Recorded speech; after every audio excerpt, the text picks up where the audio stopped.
بسم اللہ الرحمن الرحیم رب اشرح لی صدری ویسر لی امری واحلل عقدۃ من لسانی یفقہوا قولی. اس ارادے کا اظہار کیا تھا کہ انشاءاللہ ماہ رمضان میں آغاز میں سورہ کہف قرآن کریم کی بہت اہم سورت ہے، ساری صورتیں بہت اہم ہیں، اس کی بہت تاکید آئی. کہا دجال جیسے فتنے سے محفوظ رہنے کے لیے بھی یہ سورہ اکثیر ہے. روزہ جمعہ کوئی پڑھے تو اگلے جمعے تک ایک نور ہے جو ساتھ رہتا ہے اور بہت ساری فضیلتیں. تو علماء نے ہمیں کہا کہ کیا ہی اچھا ہو کہ اس سورے کے اندر مختلف واقعات ہیں وہ بھی معلوم ہو، تو جب یہ سورہ پڑھا جائے تو اور لطف آئے. تو سورہ کہف میں پہلے اصحاب کہف کی پوری داستان، پھر دوسرا موسیٰ و خضر علیہ السلام کی داستان. آج انشاءاللہ یہ داستان اپنے اختتام کو پہنچے گی انشاءاللہ، پھر کل ایک نئی داستان کا آغاز ہوگا. خلاصہ کلام اب تک یہی تھا، موسیٰ علیہ السلام خضر علیہ السلام کے ہم سفر تھے. طے یہ ہوا تھا کہ دوران سفر موسیٰ علیہ السلام سوالات نہیں کریں گے، بے شک کچھ بھی دیکھیں. موسیٰ علیہ السلام نے 3 سچویشنز دیکھی، سوالات کیے، خضر علیہ السلام نے ریمائنڈ کرایا کہ سوالات نہ کرنے کی بات طے ہوئی تھی، ظاہر ہے سب کچھ بحکم خدا ہو رہا تھا. اور جب تیسری سچویشن دیکھی اور جب سوال کیا موسیٰ علیہ السلام نے، تو اب کی بار خضر علیہ السلام نے کہا کہ بس اب مزید یہ سفر آگے نہیں بڑھ سکتا. کل ہم نے یہاں روکا تھا کہ سفر آگے بڑھا یا نہیں بڑھا. جب خضر علیہ السلام نے یہ کہا تو موسیٰ علیہ السلام نے جواب میں کیا کہا، یہاں ہم نے ختم کیا تھا، اب آگے بڑھتے ہیں. قصہ مختصر تو یہ ہے کہ یہ سفر اب اس کے بعد آگے نہیں بڑھا، سفر تو ختم ہو گیا. اس تیسرے واقعے کے بعد سفر ختم ہو گیا موسیٰ و خضر علیہ السلام کے درمیان. اب جب یہ سفر اپنے اختتام کو پہنچ گیا تو موسیٰ علیہ السلام کو وہ تینوں سچویشنز یاد آئیں کہ جب انہوں نے سوالات کیے تھے. آپ بھی ریوائز کر لیں کہ پہلا ایک کشتی میں جا رہے تھے، بالکل نئی کشتی تھی، اس کشتی میں سوار تھے اور اس کشتی کو عیبدار بنا دیا گیا تھا، سوراخ کر دیا تھا اس کشتی میں. دوسرا اس سے زیادہ سنگین شدت کا واقعہ تھا جب ایک بچے کو قتل کر دیا گیا تھا. اور تیسرا واقعہ بڑا عجیب تھا کہ ایک ایسی بستی والوں کی دیوار بنائی تھی جو بستی والے بالکل کوپریٹو نہیں تھے، معلوم ہی نہیں تھا دیوار کس کی ہے، دیوار گر رہی تھی، بنا دی. اب جب سفر کا اختتام ہو گیا اور علیحدگی کا فیصلہ ہو گیا تو اب یہ کہا کہ اب مجھ میں اور آپ میں جدائی ہے. خضر علیہ السلام نے کہا تو ہاں یہ ٹھیک ہے کہ اب میں آپ کو بتاتا ہوں کہ یہ جو تینوں کام میں نے کیے بحکم خدا، ان کی وجوہات کیا کیا تھیں. اچھا اب ظاہر ہے اس میں یہ کہنے کی بھی ضرورت نہیں پھر بھی کہ ظاہر سی بات ہے یہ حضرت خضر علیہ السلام کا اختیار تھا، تو یہ کوئی دلیل کسی میرے جیسے گناہگار کے لیے نہیں ہے کہ اچھا کبھی یہ دیکھو تو یہ کر دو اور یہ دیکھو تو یہ کر دو. یہ ظاہر سی بات ہے، تو یہ اس کے لیے خضر ہونا ضروری ہے، اس کے لیے خضر علیہ السلام کو ہونا ضروری ہے. تو یہ کوئی وہ نہیں ہے، یہ ایک لیکن ایک داستان ہے جو قرآن میں، اس لیے اس کا جاننا ضروری ہے، لیکن یہ وضاحت بھی بہت ضروری ہے. اب سنیے کہ کیا کیا وجوہات تھی. پہلی سچویشن، کشتی میں جا رہے ہیں، آرام سے سفر طے ہو رہا ہے، کشتی کو میں سوراخ کر دیا، مسافروں کی جان خطرے میں چلی گئی، بہرحال جان بچ گئی لیکن کشتی عیبدار ہو گئی. وجہ کیوں کیا؟ خضر علیہ السلام کہتے ہیں کہ دیکھیے وہ جو کشتی تھی وہ بہت مسکین اور غریب لوگوں کی تھی، وہ لوگ زیادہ افورڈ نہیں کر سکتے تھے، بڑی مشکل سے ایک کشتی انہوں نے لی تھی. یہ لوگ وہ تھے جو دریا میں محنت کر کے گزارا کرتے تھے اور اپنا گزر بسر کرتے، تو انہوں نے ایک کشتی لی تھی. بالکل نہیں، ایک بڑا ایسڈ تھا ان کا. جس سمت یہ جا رہے تھے دوسری سمت ایک بادشاہ تھا، بادشاہ بہت ظالم تھا. بادشاہ کا ایک روٹین تھا، کیا تھا؟ وہ ہر نئی کشتی کو چھین لیتا تھا، ہر نئی کشتی کو چھین لیتا تھا. اب جب میں نے دوران سفر اس کشتی میں سوراخ کیا تو پہلے تو وہ چیز سب کو بہت عجیب لگی، پھر تو وہ چیز سب کو بہت ناگوار گزری، بالآخر جان بچ گئی. لیکن سب نے کہا کہ چلو جان بچ گئی مگر کشتی تو عیبدار ہو گئی. لیکن اس سے ایک فائدہ یہ ہوا، اس سے بڑا فائدہ یہ ہوا کہ اب جب وہ کشتی کنارے پہنچی ہے تو اب بادشاہ نے اس کشتی کو اس وجہ سے نہیں ہتھیایا کہ یہ تو عیبدار کشتی ہے، اس کو ہتھیا کے کیا کرنا ہے، ہاں یہ تو عیبدار کشتی ہے. تو بظاہر وہ چیز عجیب لگ رہی تھی، اصل میں اس کی یہ مصلحت تھی. تو اب یہ بھی میرے لیے ایک لیسن ہے کہ بظاہر ہم بہت ساری چیزیں دیکھتے ہیں اور ہمیں علماء کہتے ہیں کہ دیکھیں اللہ کی کوئی مصلحت ہوگی، تو کبھی کبھی دل کہتا ہے کہ اب اس میں کیا مصلحت ہو سکتی ہے، بھائی نئی کشتی ہے اس میں سوراخ ہو گیا، تو ہوتا ہے میرے سے کوئی گناہگار ہوتے ہیں کہ اس میں کیا ہو سکتی ہے مصلحت. ہو سکتی ہے، ہوئی ہے، قرآن میں لکھا ہے, واقعہ بتایا, ہوئی ہے. تو ہر کام میں کوئی نہ کوئی مصلحت ہو سکتی ہے. اس کے پیچھے یہ معاملہ تھا کہ بھئی در حقیقت اس کے پیچھے اللہ کی رحمت تھی. اس چھوٹے نقصان, ہم یہ بھی اکثر سنتے ہیں علماء سے, دیکھیے کیا پتہ ہے اس چھوٹے نقصان کی وجہ سے اللہ نے کسی بڑے نقصان سے بچا لیا ہو. تو ہم پھر سوچتے ہیں کہ اب دل کے بہلانے کو پتہ نہیں شاید کہہ رہے ہیں یہ کیسے ہو سکتا ہے. نہیں, یہ ہوا ہے, قرآن میں لکھا ہے. اس چھوٹے نقصان سے بڑا نقصان ایوائڈ ہوا. دوسرا معاملہ بڑا سنگین تھا, اس کی وجہ سنیے. یہاں ایک معصوم کی جان لینے کا معاملہ تھا. اگین میں پھر at the cost of repeating myself کہ یہ میرے لیے فارمولا نہیں آیا کسی کے لیے ظاہر, لیکن وہاں یہ معاملہ کیوں ہوا؟ معصوم بچے کے قتل کے پیچھے کیا حکمت پوشیدہ تھی؟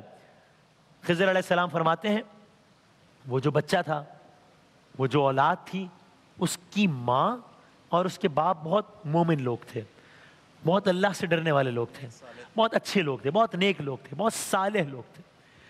یہ جو بچہ تھا جو بھی بالکل اپنے کم عمری میں تھا اور اس نے بڑا ہونا تھا, اس نے بڑا ہو کر ایک بد کردار بچہ ہونا تھا. اس نے ایک سرکش اولاد ہونا تھا. یہاں تک کہ اس کی سرکشی اس عالم تک جا سکتی تھی کہ ممکن تھا کہ وہ والدین کو کفر میں پھنسا دیتا.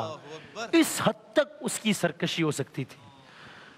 تو بس ہم نے چاہا, خدا نے یہ چاہا اور یہ بھی کہا کہ جب میں نے اس بچے کی جان لی ہے تو ساتھ یہ بھی کہا, جب وجہ بتا رہے تھے موسیٰ علیہ السلام کو, کہ پروردگار اس کی جگہ ان کو ایک بہتر اولاد عطا فرمائے گا. یہ بھی کہا ساتھ, ہاں, جو زیادہ پاک باز ہوگی, جو محبت میں ان سے زیادہ قریب ہوگی, اور وہ اپنے والدین کو کفر کی طرف لے جاتا.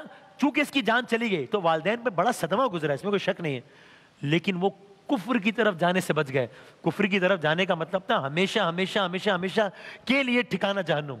یہ بچہ اپنی معصومیت میں, معصوم والی عمر میں اس دنیا سے چلا گیا, وہ کفر سے بچ گئے.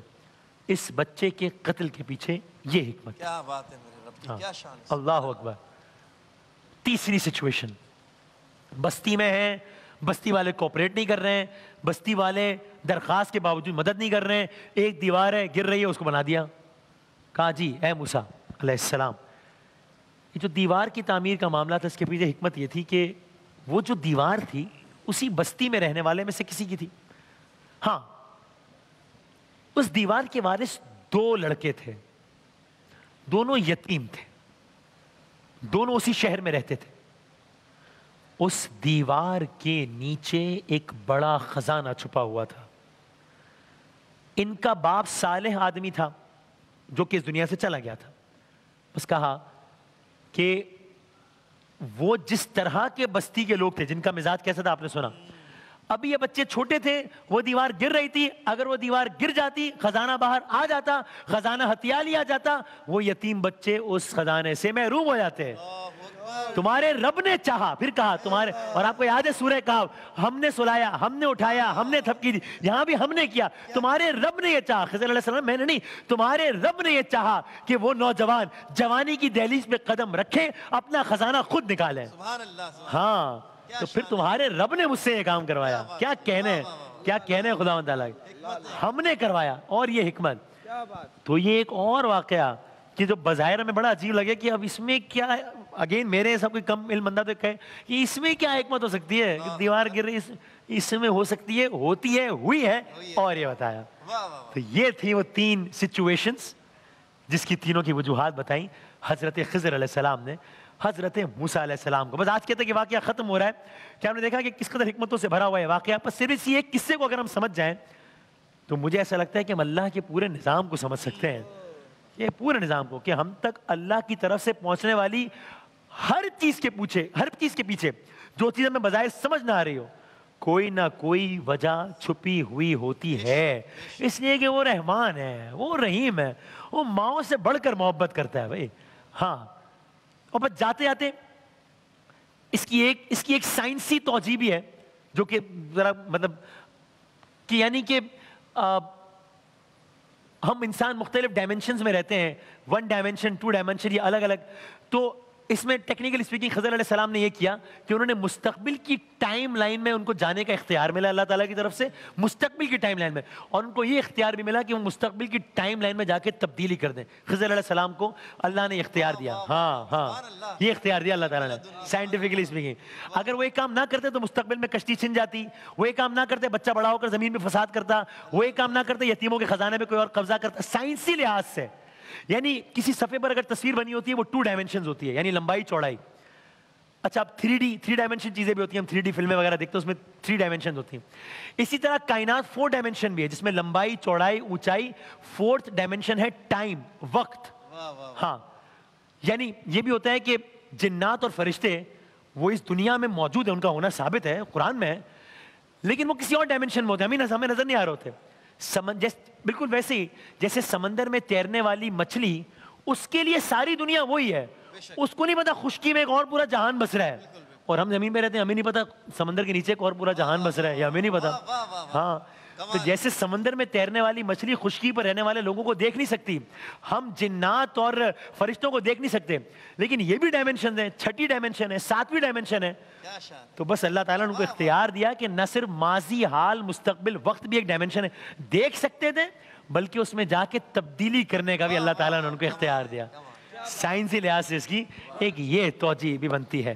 تو بس آج ہم نے الحمدللہ سورہ کہف کا ایک اور واقعہ یہ مکمل کیا. واپس جائیے 1 رمضان المبارک. کفار مکہ ہیں، مدینے کے یہودی ہیں، یہودیوں سے آئیڈیا لے کر آئے ہیں، 3 سوالات کیے ہیں. پہلا سوال تھا اصحاب کہف کون ہے، آپ نے سن لیا. پھر سورہ کہف کا ایک اور واقعہ سن لیا. تیسرا سوال ذوالقرنین کون ہے، یہ سوال کیا ہے مشرکین نے میرے آقا سے. میرے آقا کیا جواب دیتے ہیں کل عرض کریں گے انشاءاللہ.